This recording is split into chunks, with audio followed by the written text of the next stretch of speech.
This evening is about Mr. Pete Nelson and his talk. And let me just give you a little background. So his topic was Eagle Nest on the Underground Railroad. For more than a century, rumors have suggested the current home of the Blue Mountain Center on the shore of Eagle Lake was originally a stop on the Underground Railroad route for escaped slaves traveling from Glens Falls to Canada and freedom. The circumstantial evidence, he says, for it is compelling. The arguments against it are equally strong, cannot be proven either way. So, Mr. Pete will talk to us about that this evening. And as I mentioned, we're excited to have Pete with us. He's an educator and advocate and co-founder of the Adirondack Diversity Initiative and member of the ADI's core team. He has been involved in diversity work for more than 3 decades, from community work to academic institutions and politics. Pete is also a writer, co-founder of the Adirondack Wilderness Advocates, and a mathematics teacher at North Country Community College. Yay.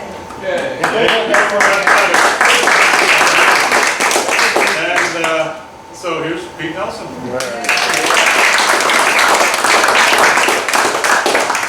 Right away, I got to ask this: how many of you, either seasonally or as permanent residents, are longtime Blue Mountain Lakers? Oh boy! So you'll understand my delight in a minute or two to be here, but I'm overwhelmed to be giving this presentation at the Adirondack Lake Center for the Arts. Just overwhelmed. It's a great privilege. I'm very excited. I do have 2 things that I have to contend with, and unfortunately one of you will too. I have severe hearing loss. I have very good hearing aids. They're very expensive. But when we get to questions, and you can ask me a question anytime, you may have to speak clearly or I'll have to approach you and get it. My apologies. The other thing I have to contend with is somebody drove up here to attend tonight's presentation with a car that has plate holders that say Pittsburgh Steelers. And I was born in Cleveland, Ohio, so I'll be considering that. That's very hard. I used to root for the Browns in the 60s. Jimmy Brown. Let me tell you right away something you won't hear tonight. You won't hear me claim something I can't claim. You won't hear me claim to be an expert on the Underground Railroad. I'm not. You won't hear me try to draw conclusions and make a big deal out of what I've discovered or what I've learned as I've prepared this. I'm less interested in some definitive answer, and there isn't one, by the way. And I'm more interested in the fact that this is one way, and a way very personally interesting to me because of where it is, that we can shine a lens on the fact that the traditional history of the Adirondacks that we all have grown up with and read in the Adirondack Reader is a fiction. The reality is much more interesting, at least as far as I'm concerned. Much more interesting, much more diverse, and emblematic of this role in our beloved Adirondacks in the development of the nation and tussling with really, really important issues that go on to this very day. So, without further ado, let me show you where I'm going to take you. So, I'm going to make the claim that others have made. It's not my claim. And this has been a rumor for a long, long time. Some have called it wishful thinking, some have called it fiction, some think it's a serious rumor, but it's been here for decades. So I'll try to articulate what the specific claim is. Then I'll give you the case for it as expressed by others. And then I'll try to put it in a context. So what was going on back then in the Adirondacks is a little wordy, but it's actually, for me, the most important part of what I want to share with you. There are a lot of things I'm not an expert at here, but there are a few things I'm studying a lot. I'm in the middle of a book on early Adirondack surveyors, way before Verplanck Colvin, for those of you who know him. And I'm interested in how the Adirondacks played this role in America. After that, I'll give you the case against, short and sweet and compelling. And then I will offer you a couple of things that I have discovered. They're not my discoveries, but one of them is maybe not that well known, that way one way or the other. Anytime you want to interrupt me, especially since there are many people who know a lot here, I'm sure, you can interrupt me to either correct me or ask me a question. So, on we go. before I get to the claim, as I said, I'm not an expert, and I don't ever claim things that I can't. But I have a lot of really powerful allies here, directly or indirectly. I don't use Wikipedia, so the first ally is the one and only Harold Hochschild in his seminal, magnificent, massive volume, Township 34. How many people have actually read that? That is superb. So, it's a beautiful book. His research is impeccable. His delivery of it is sometimes mixed. He tells stories, he goes back and forth. It's a remarkable document. It's certainly a primary source, well, secondary source really, but a critical source for this discussion. Then I have three people, two of whom I know personally and talk with from time to time. One that I've gotten information from indirectly. But they're very important. Tom Calarco wrote a definitive history on the Underground Railroad in the Adirondack region. He's not a professional historian, but like Hochschild, he did the real thing. It's excellent work and it's detailed. He never mentions Eagle Nest, to go ahead and say that. Second one is Amy Godin. You will see her in a slide. She is a colleague and an ally in a number of Adirondack things for me. And she is the creator of Dreaming Up Timbuktu, which is both a study and a permanent exhibit and a traveling exhibit. If you go to John Brown's farm in North Elba, go to the barn. If you haven't seen Dreaming Up Timbuktu, it's a superb study of the effort to found a community for free blacks to earn the right to vote. I'll be talking about that a little bit more. Don Papson is a well-known researcher and co-founder with his wife of the North Country Underground Railroad Historical Association and the Museum in Keysville. How many people have been to that? Very good. It's wonderful. All of them have weighed in on this topic tonight. Then there are two that aren't weighing in because they're not with us anymore, but they're important. One is an amateur historian from Oneida County named J. Theodore Cross, who was one of the first to really study the Underground Railroad in the North Country. And he was, again, an amateur historian, and his work, critics have said, is mixed, but he has some interesting things to say. And then finally, Frederick Eugene Pond, I'll talk more about him, but he wrote a biography of Ned Buntline. How many people know who Ned Buntline is? That's what I hoped. So this won't be a lot about Ned Buntline. I'm going to assume you have a pretty good idea of that guy.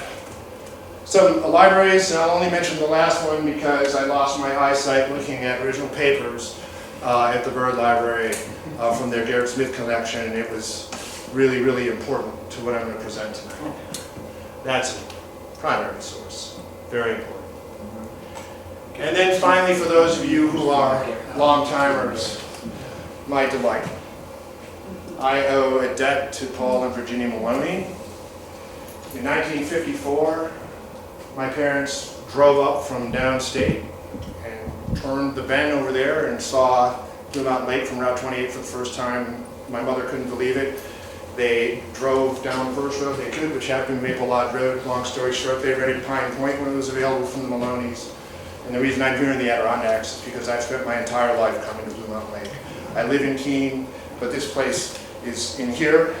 I know that lake inside and out, and although I don't know many of you personally, I'm intertwined with the history of this place. Like many of you, this is my 7th decade loving Blue Mountain Lake. I still miss Russ Barrowman. Some of you remember Russ. I see people nodding.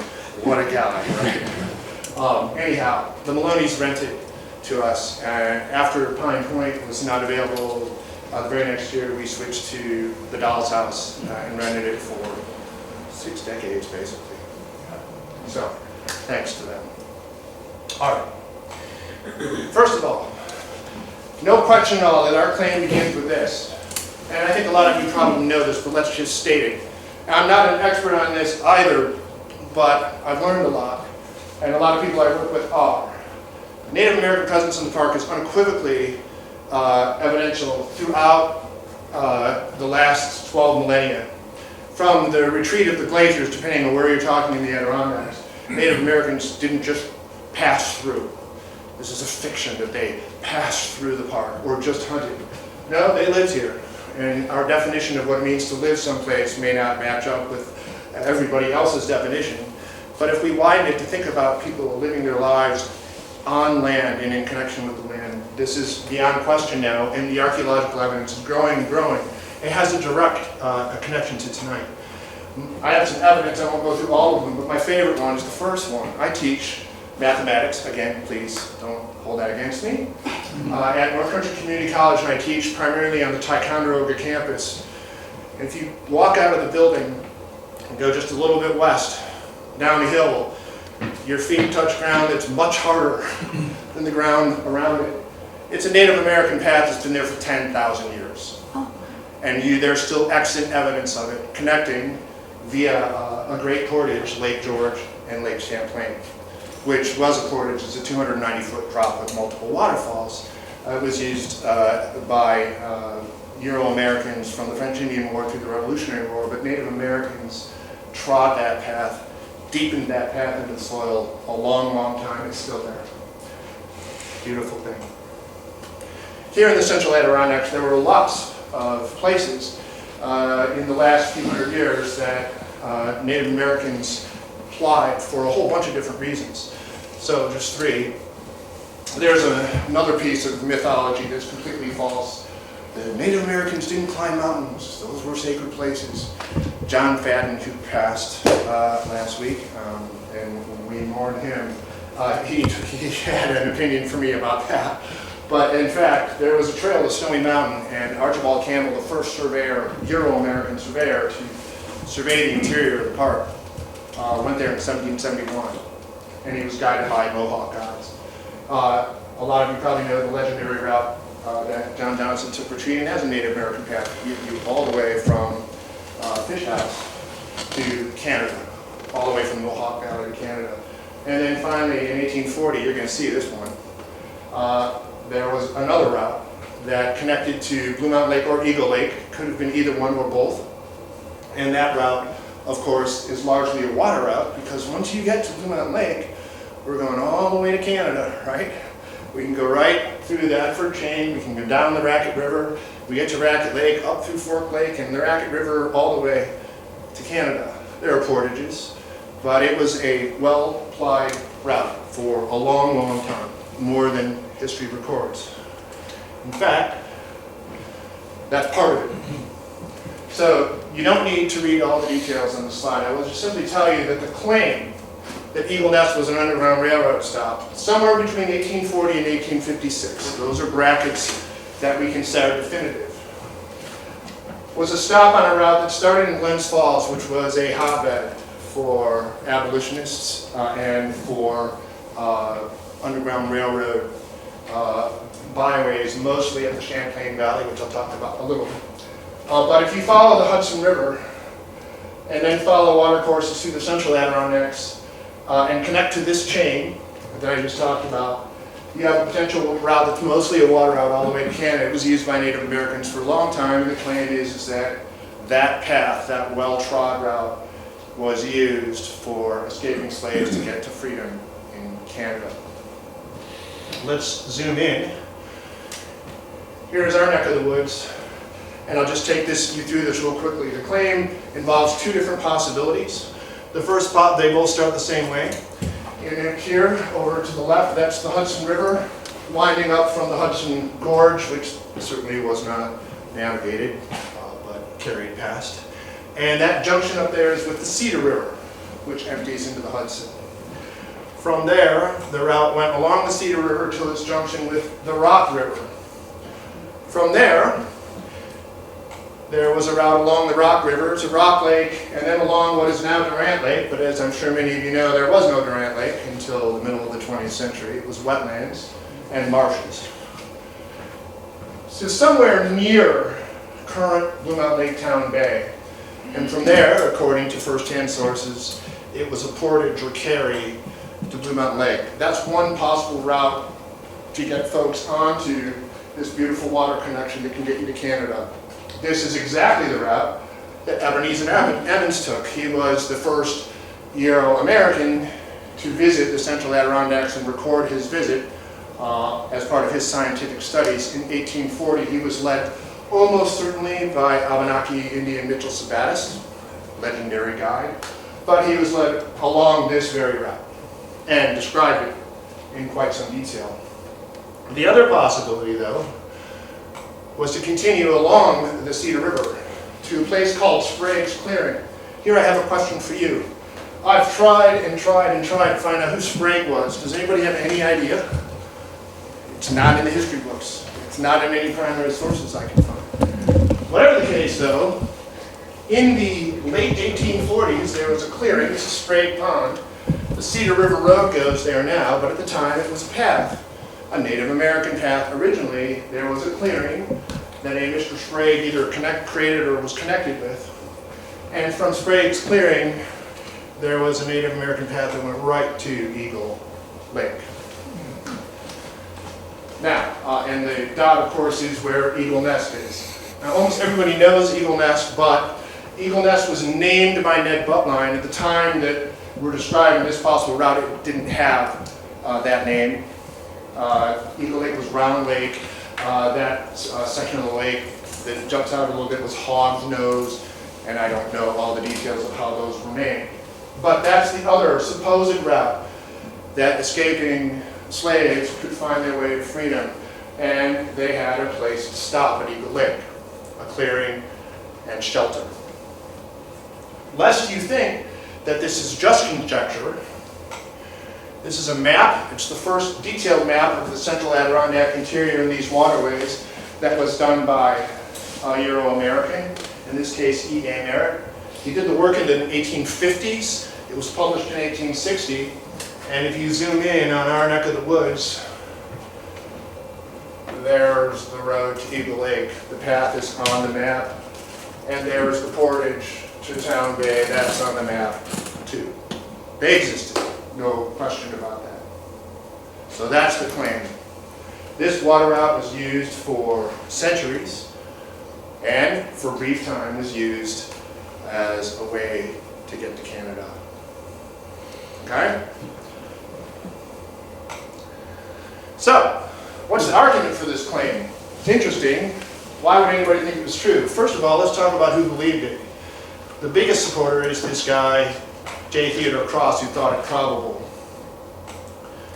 And Harold Hochschild, who knew his work, quoted him multiple places in Township 34, or quoted him, referenced it, I'm sorry. So this is what he had to say about that. Okay, so Cross, he analyzed the possibilities, and particularly with the next piece, was convinced that this evidence was really strong, that this was a route that escaping slaves would take with guides. Okay? And Hochschild himself, notice, says there are plausible grounds for his inference. And in Township 34, he goes into some detail about why it's plausible, which is why he's on that list. We can't say that Hochschild was a probable, but he didn't scoff at it either. He thought it the best explanation, which we'll get to in the next slide, for the really powerful point.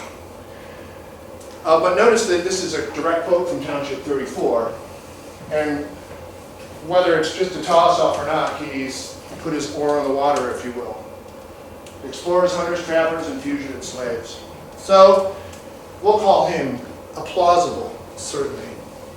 Another guy who thinks it plausible and would love to see proof is Tom Calarco, who again is the definitive historian of the Underground Railroad in the Adirondacks. He made a rather detailed argument, you'll see in a moment, that was circumstantial, but he thought was reasonably compelling. He thought it was definitely plausible. So, the evidence that we get comes from a complicated timeline. And I'm going to have a very busy slide in a second. My apologies. This is a simple version of it. Garrett Smith was the leading abolitionist in New York State. He owned hundreds of thousands of acres of land in the North Country, not just in the current Adirondacks. He gave away 120,000 acres in a granting scheme to give it to free blacks so they could farm that land, improve it, and make it worth enough money that they had the right to vote. I'll come back to that. He inherited it from his father. Peter Smith was a partner of John Jacob Astor, rich beyond the dreams of avarice, and own I think almost 1 million acres up here. So Township 34 in specific was inherited by Garrett Smith. It's around 1840, more or less, that active Underground Railroad stations and conductors are working in the Adirondack region, in the Champlain Valley primarily, but not before that. In 1856, Ned Buntline, the greatest exemplar of the dime novelist, a true scallywag, he occupied Eagle Nest, and we know everything about his occupation in beyond. There was nothing going on with the Underground Railroad at that time. So the question is, what happened between those dates? So now, the other timeline that will give you a headache. I'm not going to read everything on my slide, I promise. That's a much more detailed timeline. That's reconstructed from Township 34. And I will say that I reconstructed it from Hochschild, but Hochschild did it all from primary sources. He's impeccable in his sources. I've highlighted a few dates that are important, and I don't really need to talk about those anymore, but 1849 to 1851 becomes a real linchpin here. 1856 is when Ned Buntline came. But the other thing I did is highlighted 3 names that are important in the first years of ownership and transfer of this Eagle Nest area in Township 34. So, there are 2 circumstantial clues that offer some compelling evidence that this was an Underground Railroad stop. Here's the first one. Those guys who are all involved in the purchase of Eagle Nest are all involved in the abolitionist movement. Garrett Smith, of course, a leader, and very active in supporting the Underground Railroad. But the next 2 folks that he sold the land to also were abolitionists in their viewpoint. Whether or not they were involved in the Underground Railroad can't be proven. Here's Tom Calarca.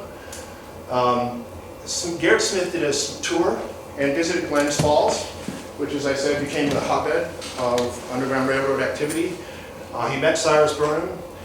I won't read that, but Calarca points out that Cyrus Burnham was clearly an abolitionist, and he bought the land.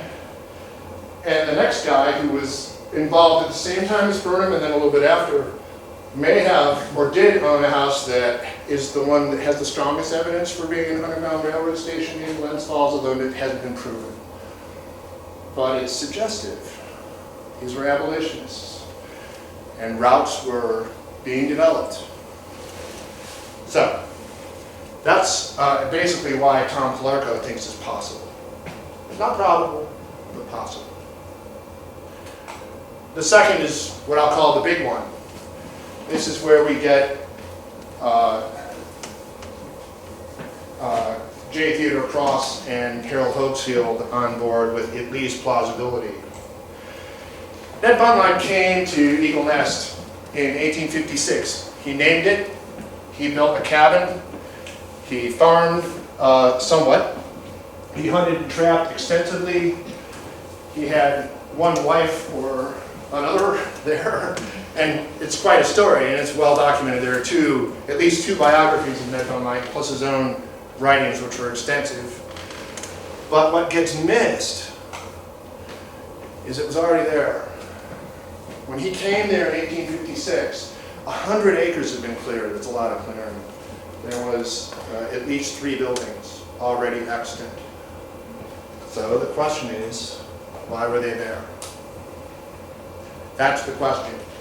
I can tell you this, and we don't need to get into a lot of detail, but it wasn't for farming only. Nobody was going 35 miles into the wilderness from the next nearest farm at this elevation to farm crops and get them wherever. Farms were built for 2 purposes.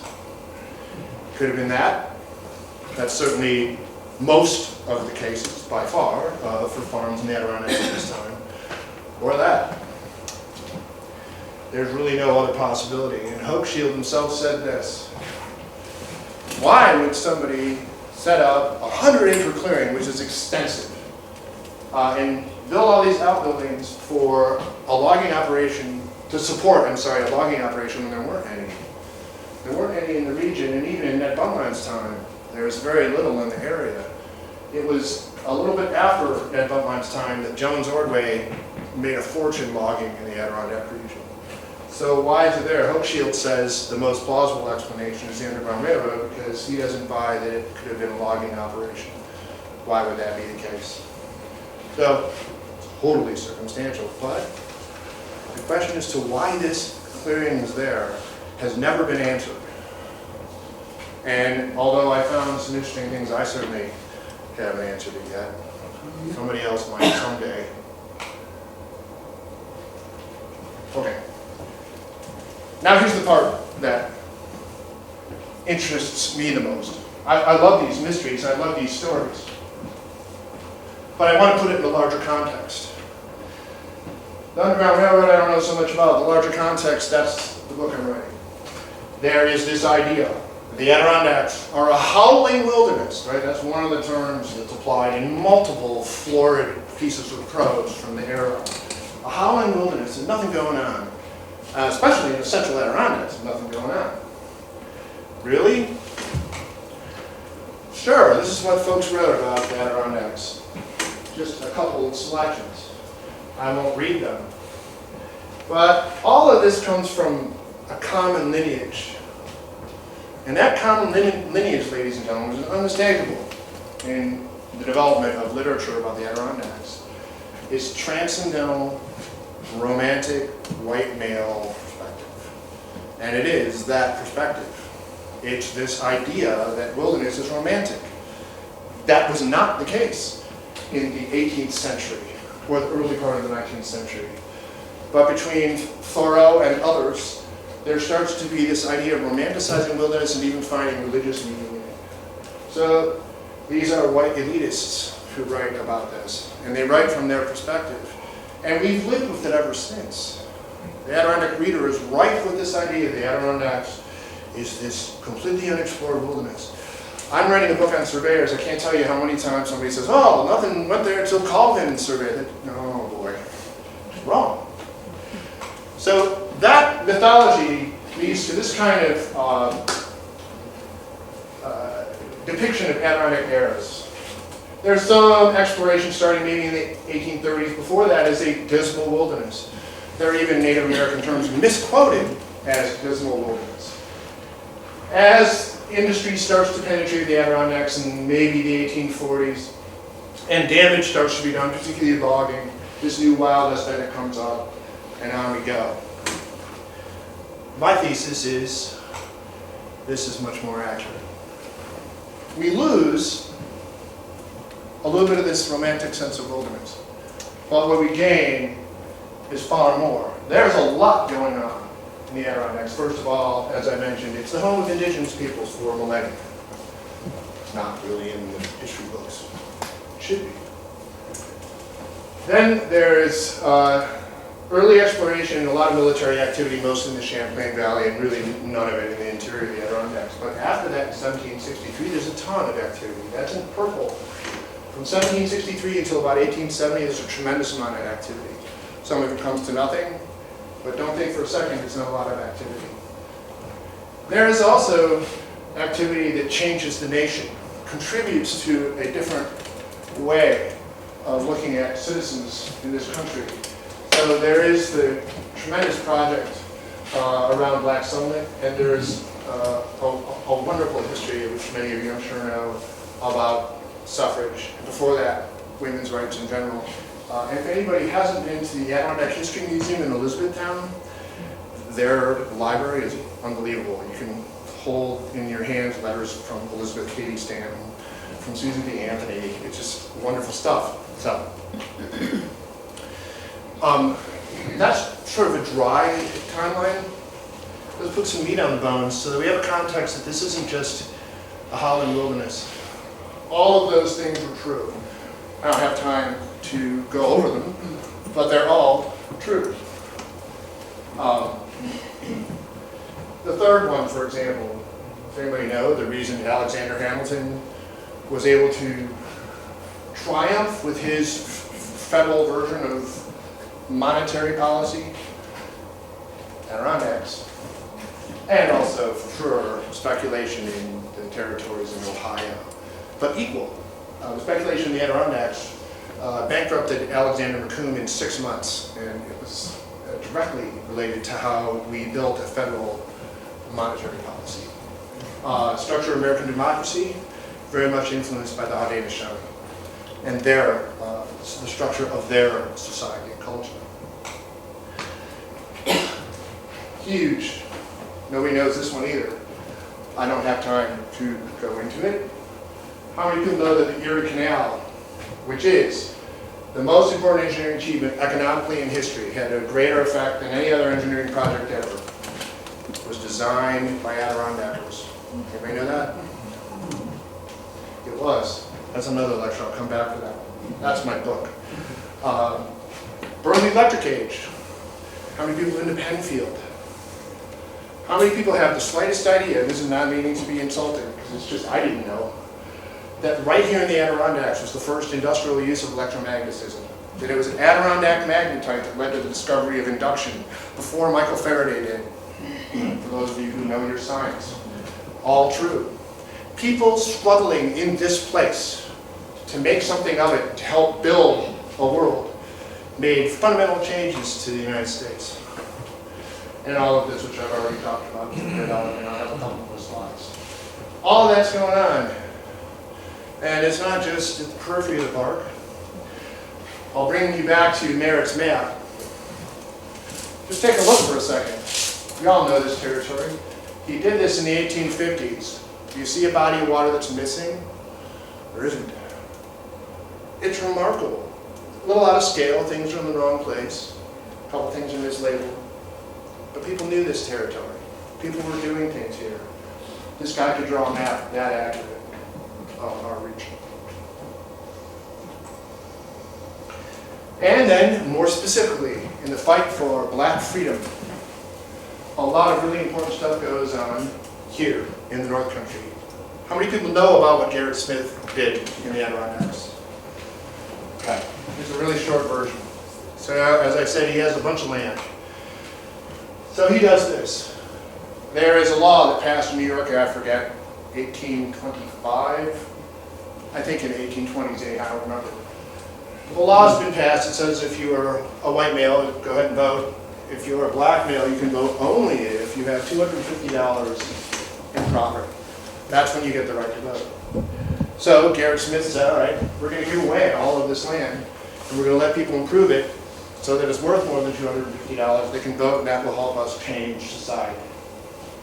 So the most well-known of these efforts, although there were several, all over the North Country, not even in the Adirondacks, not just in the Adirondacks, was in North Elba, which is it's known as Timbuktu, although that was named by a white writer, but that's where the community was.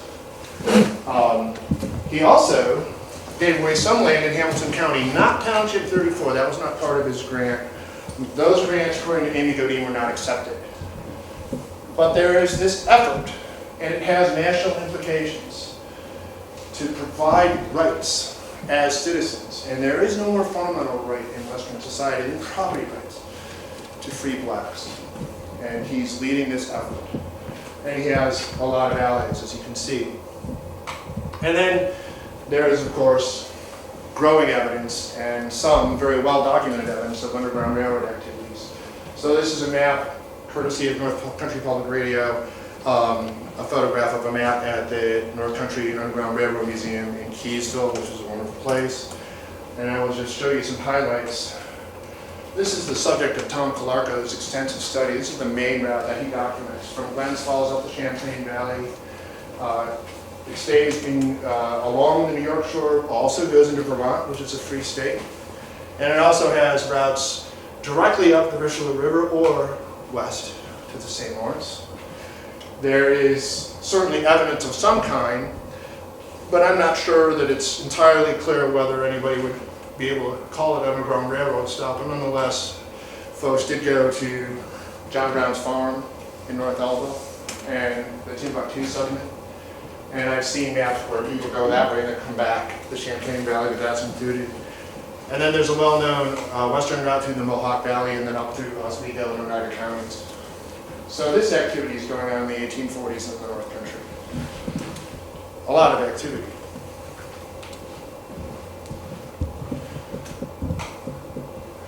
So, in summary, that's the argument for. There's a lot of activity in the Adirondacks. Why not this route? I will say, and it's coming from the slide, one of the things that has been suggested as a reason that this rather circuitous water route might be taken is the Fugitive Slave Act of 1850. When that passed, escaping slaves weren't safe in free states because the law said that they could be recaptured and returned. So we had the era of bounty hunters, people hunting down folks to return them. And a water route that really is in the middle of nowhere might have advantages. At any rate, the argument against, because everything you've heard is, at least to me, interesting but circumstantial. The strongest argument I got on paper was from Amy Godin. I had a long discussion with her, so I'm quoting her, I won't read it. But she knows an awful lot about Garrett Smith. She's an expert. She knows that the way that he conducted business, which is true in his correspondence for sure, he's a very practical man. Smart, practical, no nonsense. She just doesn't buy it. There were established routes that were working, that were safer in her mind, that were effective, that could move a lot more people along the Champlain Valley. So why would we have this other route? And why would anybody build this clearing in the middle of nowhere? Garrett Smith himself was mighty busy during this time. So were his agents, the people working for him to help build this policy. So she actually herself searched for evidence as to whether Eagle Nest was Underground Railroad route. She found none, and she's pretty skeptical. Those are strong points. And one of the things about history is we like to take flights of fancy, which is why I said at the beginning, I'm not going to claim anything I can't. I'd love to. It's fun. But this is more real. Even more so is this one, which I call the big one, like I did before the argument for.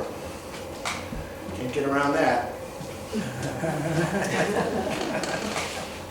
No account, no mention, any correspondence. No one's ever found anything where somebody said, even obliquely, this was an underground railroad. That's okay. There were underground railroads, and it's a really important part of American history, but this might not make the grade, and this is pretty strong. And I didn't change that calculus, ladies and gentlemen. I was interested, but I didn't. So, conjecture is fun. Can we decide either way? Is there anything that lets us make an intelligent decision about it? I think there is, but I'll be the first to tell you that I don't know. However, my argument for the ability to make a decision is based on three things. One of them is known, well known, by historians, Hochschild primarily, but maybe a little in the whole tapestry. One of them is new so far as I know, not new, but hasn't been documented by another historian. That's where I lost my eyesight. And then one of them is kind of interesting that I stumbled on. So I have three things to offer you. We're going to go back to that road.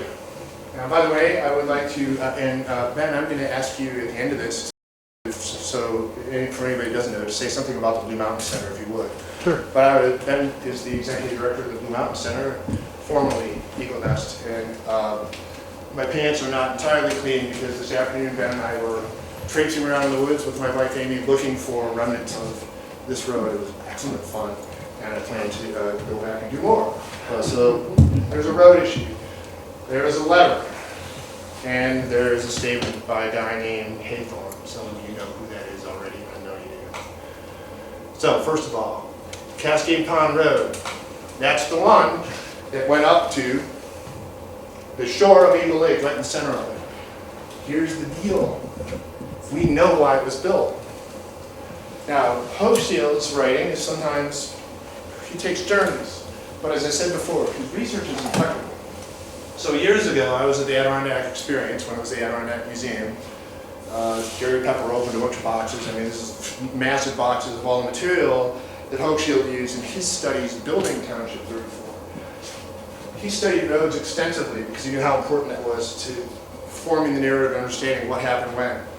So he has direct evidence that he used in Township 34 that I've seen, not recently, but I have seen. So we know this road. It was built as a winter road for lumbering purposes. That was explicit use, and in 1849, ladies and gentlemen. So why would anybody lumber? I don't know, but this road was improved from a Native American trail for that purpose.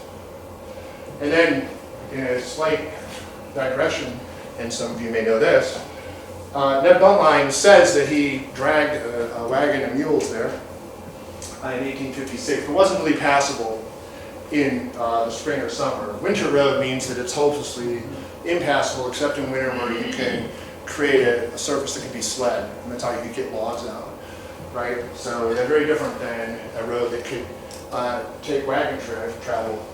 But Ned Buntline's publishers, he's a very famous writer. He writes all this pulpy stuff. He makes a lot of money. His publishers make even more. He sobered up here in the Adirondacks, and they wanted him right here, breathing the fresh air and continue to write these things. So they actually paid for that road to be improved, so you could take a buckboard wagon on it. But that doesn't change the fact that all the way back in 1849, it was a road built for lumbering purposes. Hochschild knew it. The second piece is the piece that I found this summer, extensively looking through the Byrd Library. I will give anybody in the room $1,000 if you can read that.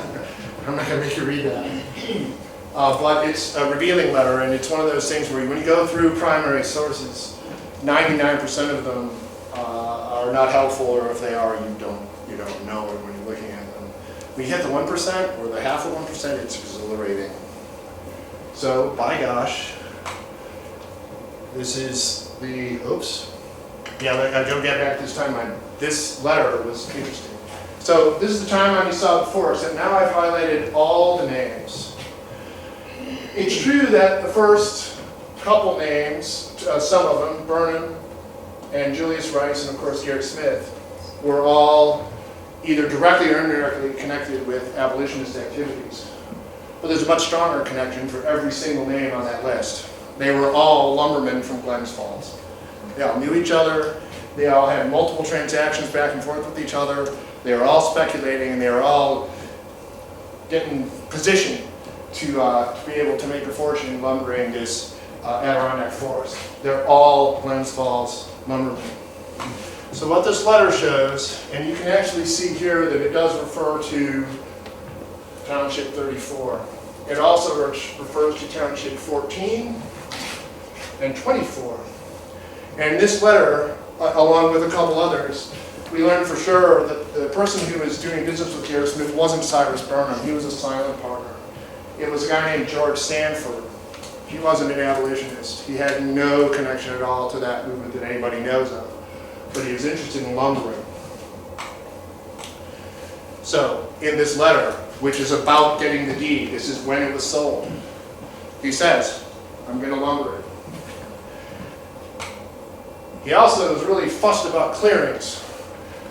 He's fussed about clearings because you need to have some kind of sustainable farm for a lumbering operation on any large scale. But he's also fussing about clearings because if it's cleared and somebody else did it, he doesn't get the marketable timber off that. So he's very interested in a 20-acre clearing on Township 24. He says nothing about any clearing on Township 34. No mention at all. So that's nothing definitive, but doesn't seem likely that the clearing was there before he bought it. It also doesn't seem likely because when Ned Buntline gets there in 1856, there are hay bales lying fallow and they're still okay. They were probably not there all the way from 1845. And then finally, the other piece that's kind of interesting is a guy named Chauncey Haythorne. How many people know who Chauncey Haythorne is? Tonty Haythorne is the first Euro-American resident of Blue Mountain Lake. He's credited with being the first guy to actually settle in Blue Mountain Lake. He is a sportsman, a hunter, a trapper, a guide. Interesting fellow. I'd like to study him more. He deserves a biography, actually. And the important part, he found the clearing before Ned Buntline did. He was actually the first one to find it and make a comment out of it. What's this doing here? So he makes it a base of operations for his fall and winter hunting trips in 1856 and the winter of 1857. And while he's off on a trip, Ned Buntline comes along and discovers it and moves in. Hey, there's a clearing, I'm going to hang out there. And Haythorne didn't mind, so he became a really good friend and stayed that way for the remainder of Buntline's life. That brings us finally to this guy, who I said was a source. He wrote a biography, but the dates cause a little trouble, and I think this is maybe why this might have been missed. It turns out, and I didn't know this until I studied, he was like the Bob Costas of his era. He was like a big sports writer for the Herald Tribune and other publications for decades. He had that pseudonym, and he wrote his columns and all that kind of stuff. And he published a biography of Ned Buntline in 1919, so somewhat removed, except, and Hope Shield references it, except for the fact that it wasn't written then. It was actually written 30 years earlier. So I found the serialized version in an old sporting publication in Chicago. And in the 1880s, he corresponded with Tonty Haythorne while he was still alive. And Tonty Haythorne said, what's interesting about this statement is that he says it had been made for lumbering purposes. Haythorne was an interesting guy, quite educated, quite, I guess you could say, civilized, whatever that means. So this is kind of a rare thing in an era when a lot of people just squat on something. He found the others and asked their permission, according to this statement, which means he probably had a pretty good idea of what they were doing. So, he's fairly credible, Haythorne is. I don't know about Pond, but Haythorne is. Haythorne was very well educated, sort of a polymath for his time. He wasn't just a rustic guide. So he wrote very well, and that's his quote from his correspondence with Frederick Eugene Thorne. So I think those three things together, I don't think it was an Underground Railroad stop. I think it was a lumbering activity. Why here, I don't know, but that's where it led me. The important part for me, though, is that it leads to all these little strands and threads in Adirondack history, and it's not a hollow wilderness. It's an important part of American history. Now, although I think that those three things help me lean heavily toward it not being an Underground Railroad stop, I do have some lingering questions. And this one still bothers me a lot. Why would anybody start lumbering in 1849 or 1850 in the middle of nowhere, 36 miles from places on the Hudson where you could float, lock, or get lumber easily out? And this is a long way away, right? So townships of 14 and 24, the other two that are mentioned in Sanford's letter when he buys land, those are in Johnsburg. They're right on the Hudson. And those are the ones that he talks about in his letter logging. So why 100 acres? An interesting question. Another one that kind of comes up is, if you look at the early sales, several of them sell Township 34 except the 100-acre clearing. Now, if somebody was buying it for logging purposes when they want the clearing, why was it excluded? Could it have had a different purpose? I don't know. All I know is that if you look at those sales, it was excluded from some of them. And then finally, one that Ben brought up this afternoon, he hasn't seen this slide, but we both asked the question. You come from this road, you come to the shore of Eagle Lake, there's a little point coming out of the lake, the forest is fine and lovely, there are hills but nothing terribly steep until you get into the Blue Ridge Wilderness. So why is everything built on the other side? Doesn't make any sense to me, but who knows, it's just speculation. So we'll follow that. tradition indoors, but the story binds all kinds of threads throughout Adirondack history. And when it comes to the importance of what people did to try to make a difference in our incredibly inequitable world in the 19th century, those explorations and the questions around them, for me, are fascinating and they're important. So with that, thank you for indulging me with all this little detailed stuff. I really appreciate it, being able to and talking about this. If you have any questions, I'll try to answer them.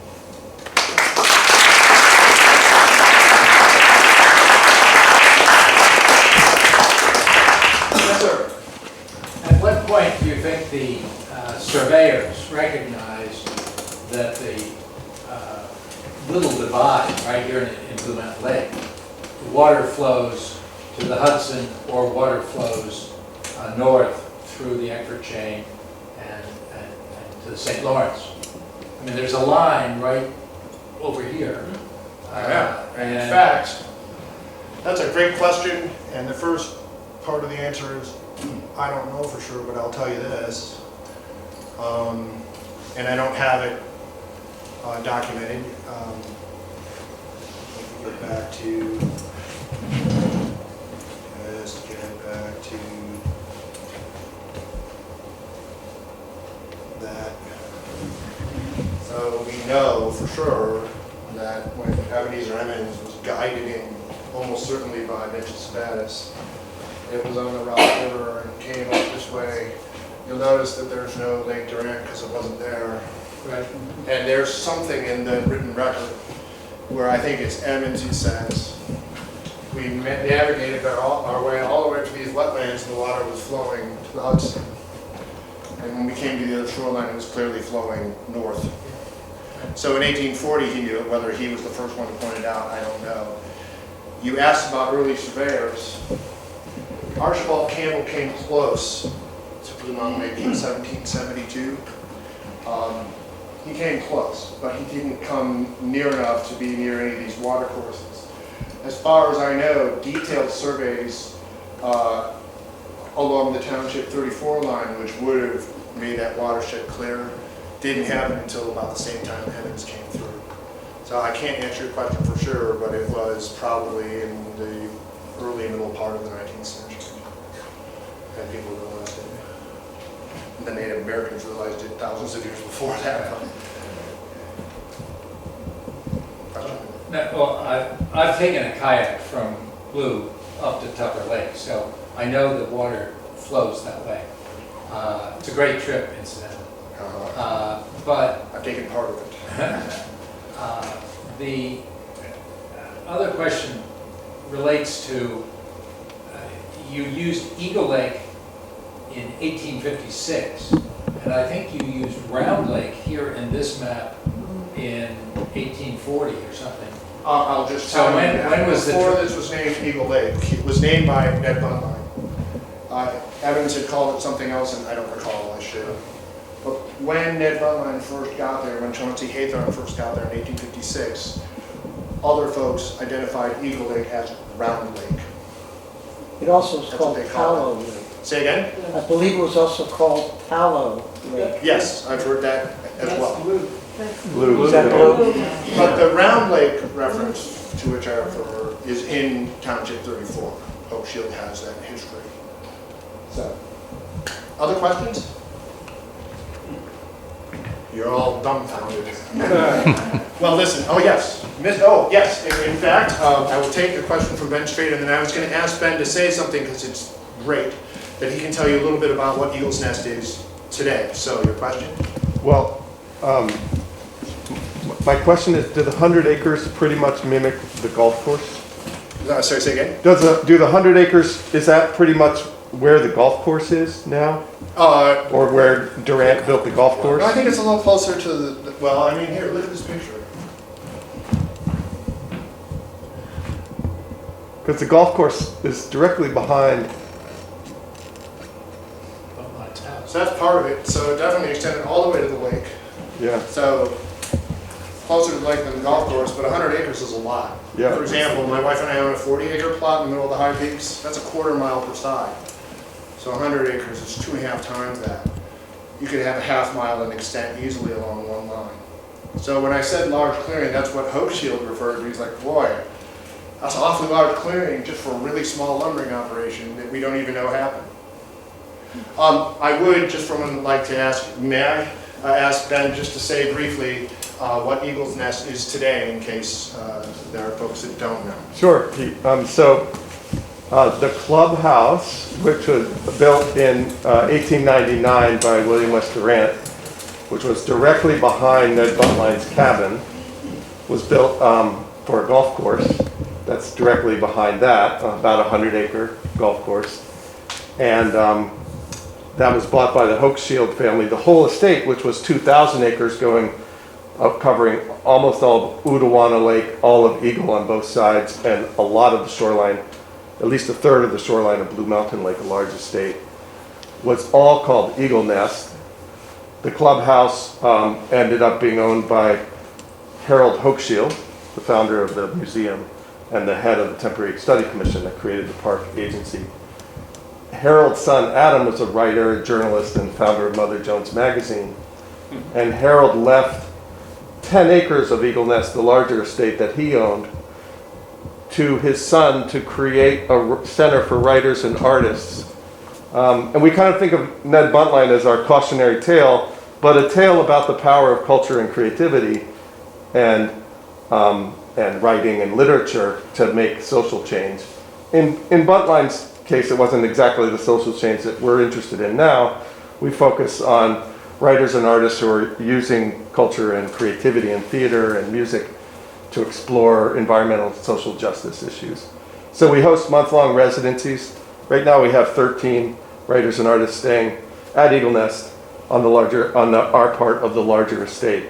And many Hochschild family members are here tonight with us to learn a little more about this place that the Hochschild family has called home since 1904 when they bought the property.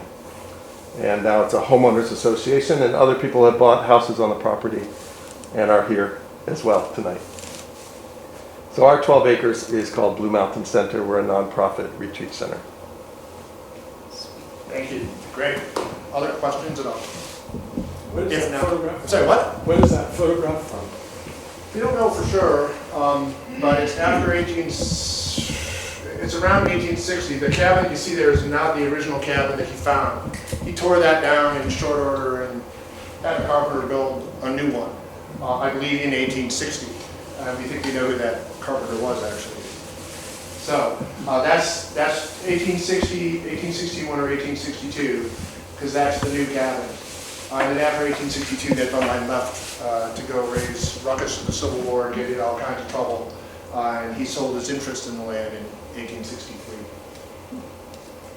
And it got lumbered. Yes? Have you done any check to see if there were any Canadian references to see if maybe something might have happened? You know, someone ended up there and No, I haven't. Yeah. Believe me, my research so far, this is not a project for somebody who's going to write the next definitive account of anything. There's a lot more to discover, and I have not checked Canadian sources. So, a lot of people that I talk to, and you know as well, all are still interested in the story. So, Don Capson would like to look into that. And I haven't talked to Tom Clarko directly. I talked to him through Don, but somebody needs to take up that mantle and study that history more clearly. Yes. So you said there's no direct evidence, right?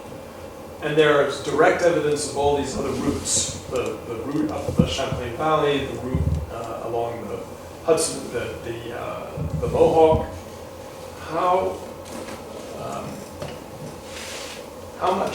How busy were those routes?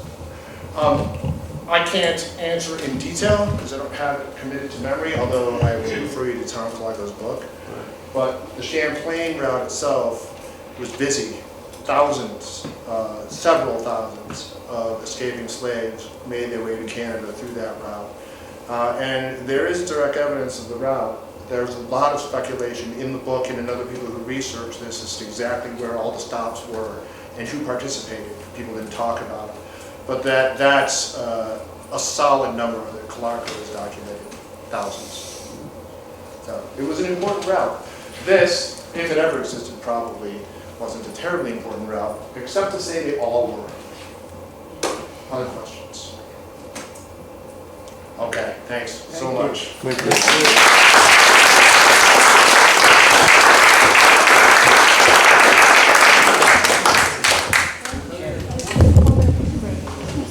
All right, thanks for coming.